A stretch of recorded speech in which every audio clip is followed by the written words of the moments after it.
Hello everyone, you are watching at Plus Home Twitter, and in this session of Indian Polity and Constitution, we will study Article 289. तो शुरू करते हैं बिना किसी देरी के। जैसा कि आपको भी पता है, भारतीय संविधान यानी इंडियन कॉन्स्टिट्यूशन को आर्टिकल्स में बांटा गया है और इन्हीं आर्टिकल्स को 22 पार्ट्स के अंतर्गत रखा गया है। इसी 22 पार्ट्स में से 12th पार्ट में फाइनेंस, प्रॉपर्टी, कॉन्ट्रैक्ट्स और सूट्स के बारे में बताया गया है, जिसके अंतर्गत आर्टिकल 264 से लेकर आर्टिकल 308 तक के सारे आर्टिकल्स आते हैं। यहाँ हम बस आर्टिकल 289 पर चर्चा करेंगे। आर्टिकल 289 पार्ट 12 के चैप्टर फर्स्ट के अंतर्गत आता है। चैप्टर फर्स्ट में फाइनेंस के बारे में बताया गया है।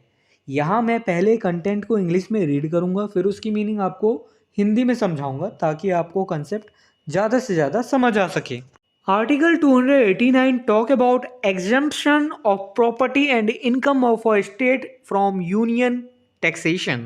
आर्टिकल 289 में यह बताया गया है कि किसी स्टेट की प्रॉपर्टी और इनकम को यूनियन टैक्सेशन से छूट होगी। मान लीजिए कि किसी स्टेट की कोई प्रॉपर्टी हो या फिर कोई किसी भी प्रकार की इनकम हो, उस पर जो है यूनियन टैक्स नहीं लगा पाएगी। यह इसमें कहा गया है और इसी बात पर इसमें चर्चा की गई है।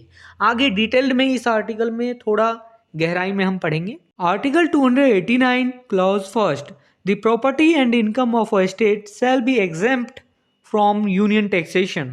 स्टेट की जो प्रॉपर्टी है और जो इनकम है यूनियन टैक्सेशन से मुक्त होगी। उस पर जो है यूनियन टैक्स नहीं लगा पाएगी स्टेट की प्रॉपर्टी और इनकम पर। Article 289 Clause 2nd. Nothing in Clause 1st shall prevent the Union from imposing or authorizing the imposition of any tax to such extent, if any, as Parliament may by law provide in respect of a trade or business of any kind carried on by or on behalf of the government of a state or any operations connected therewith, or any property used or occupied for the purposes of such trade or business, or any income occurring or arising in connection therewith।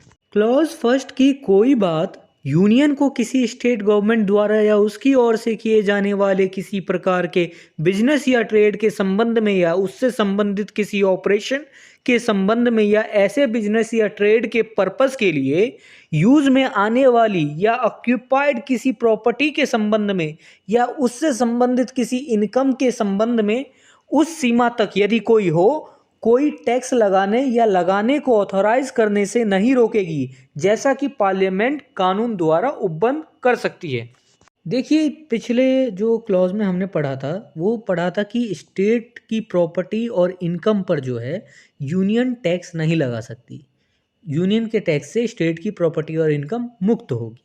लेकिन यहाँ पर बात की जा रही है कि parliament कानून द्वारा यदि उपबंध बनाए, कोई प्रोविज़न बनाए, कोई कानून बनाए, तो उस दरमियान जो है टैक्स लगा सकती है यूनियन स्टेट के प्रॉपर्टी और इनकम पर। वो कैसे, किन किन केसेस में?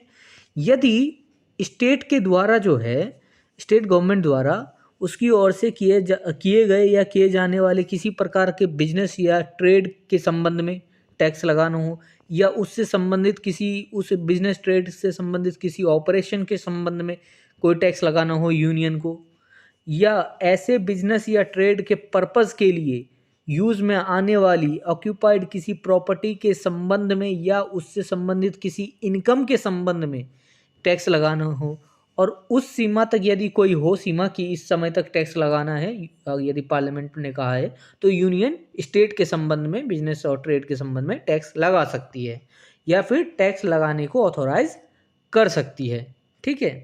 Article 289 Clause 3rd, nothing in Clause 2nd shall apply to any trade or business or to any class of trade or business which Parliament may by law declare to be incidental to the ordinary functions of government। Clause second की कोई बात किसी ऐसे business या trade के किसी class को लागू नहीं होगी जिसे पार्लियामेंट कानून द्वारा सरकार के ऑर्डिनरी फंक्शन के रिलेवेंट डिक्लेयर करे, यानी अनुसांगिक इंसिडेंटल डिक्लेयर करे। देखिए, इसे आसान शब्दों में समझिए। मान लीजिए कि स्टेट का कोई बिजनेस या ट्रेड है या बिजनेस या ट्रेड का कोई क्लास है, तो क्लॉज सेकंड की जो कोई भी बात है उस पर लागू नहीं होगी। किस पर? जिसे उसमें किस पर लागू नहीं होगी? जिसे पार्लियामेंट यह बता दे, जिस बिजनेस और ट्रेड को, कि पार्लियामेंट कानून द्वारा यह बता दे कि यह जो है यूनियन गवर्नमेंट के ऑर्डिनरी फंक्शन के रिलेवेंट है, डिक्लेयर कर दिया पार्लियामेंट ने। तो उन पर जो है पार्लियामेंट ने पहले ही डिक्लेयर कर दिया कि ये ऑर्डिनरी फंक्शन है यूनियन गवर्नमेंट के। तो तो पहले से ही तो कल वो लगा सकती है टैक्स यूनियन गवर्नमेंट। तो इस पर दोबारा कैसे टैक्स लगा देगी? एक ही चीज़ पे दो बार थोड़ी ना टैक्स लगा देगी।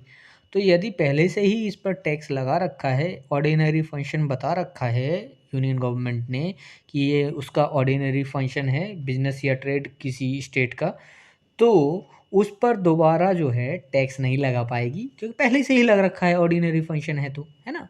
किसी पर्टिकुलर अगर गवर्नमेंट का ऑर्डिनरी फंक्शन है तो उसके संबंध में तो गवर्नमेंट जो भी चाहे वो करे, टैक्स लगाए, लॉ लगाए, जो मन है वो करे। तो पहले से ही अगर टैक्स लगा दे तो दोबारा कैसे लगाएगी? तो यही बताया गया है।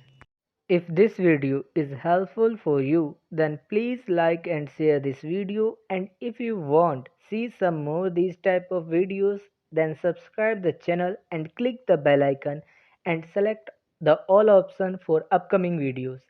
And I hope you have a great experience by watching the Ad Plus Home Tutor.